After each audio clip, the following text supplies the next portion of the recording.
রয়েছে তোরসা, সর্বেন্দু এবং সমৃদ্ধি। তাদের নিবেদনে রয়েছে কাজের লোক, কবি নবকৃষ্ণ ভট্টাচার্য।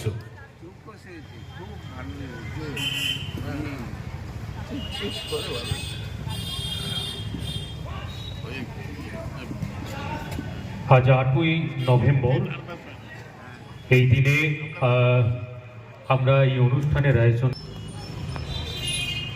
নমস্কার। কাজের লোক, কবি নবকৃষ্ণ ভট্টাচার্য।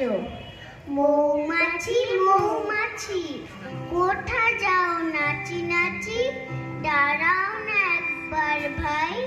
ওই ফুল ফুটে বনে, যায় মধু আহরণে, দাঁড়াবার সময় তো নাই। ছোট পাখি কিচিমিচি ডাকি ডাকি।